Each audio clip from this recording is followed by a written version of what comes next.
Do you actually want that bag? Or do you just want who you think you'll be when you have it? Have you noticed how some things feel urgent to buy until you imagine already owning them? If no one saw you carrying it, would you still want that bag?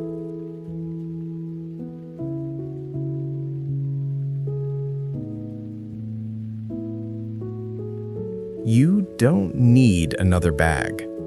Then why does it feel like you do? You weren't looking for it, you were just scrolling, killing time. And then something about it made you stop. Not because it's useful, not because you were missing something. It just fit. It looked like something you would carry. Or maybe something the version of you like in your head would carry. And that's where it starts.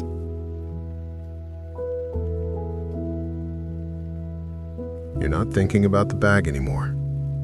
You're thinking about that version of you.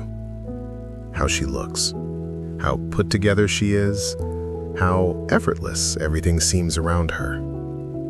And for a second, it feels close, like you could just step into that version. So you stay on the thought of buying it.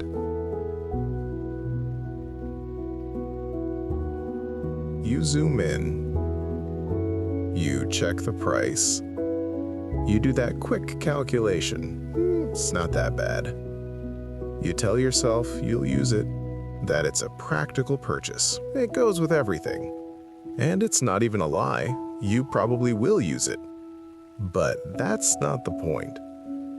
The point is, something already shifted in you before you bought it. You decided that the bag meant something, that it would do something, that it would change something. So, you buy it. You wait for it. The bag arrives and you open it carefully. You look at it like it matters, because in that moment, it does. And right after, there's that small drop. The excitement is gone. Whatever that shift was, it's gone. It just becomes normal. It goes where everything else goes. A forgotten corner of your closet which you hardly visit now. You just go back to baseline. And then a few days later, you're scrolling again. And it repeats. At some point, you pause and think, what's wrong with me? Nothing's wrong with you. There is nothing wrong with loving beautiful things. Beauty is not the enemy, but unconscious escape is. It's not about wanting more. It's about trying to feel better. And for a while, it works. Because what you're actually chasing is not the bag. It is a moment. That small feeling of, this might fix it. The bag might fix it. And fix what, exactly? That's the uncomfortable part. Sometimes it's just boredom. Nothing's wrong, but nothing feels engaging either. Sometimes it's loneliness. Not the obvious kind, just a low-level sense that something's missing.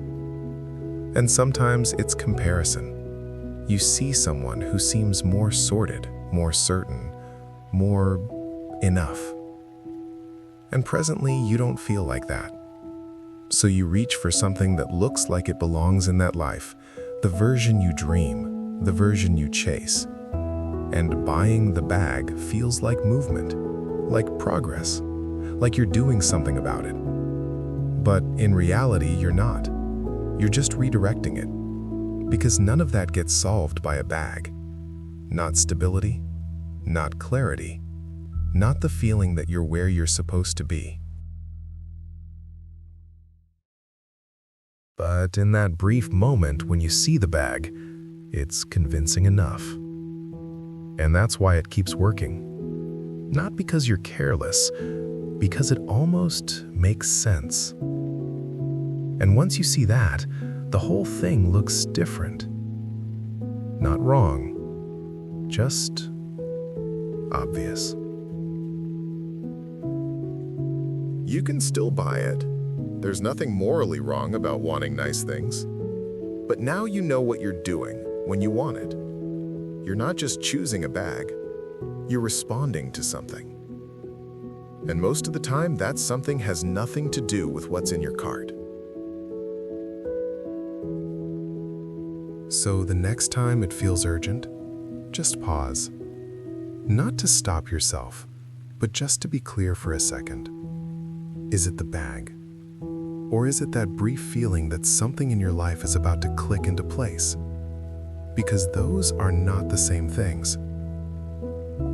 And once you can tell the difference, the urgency drops.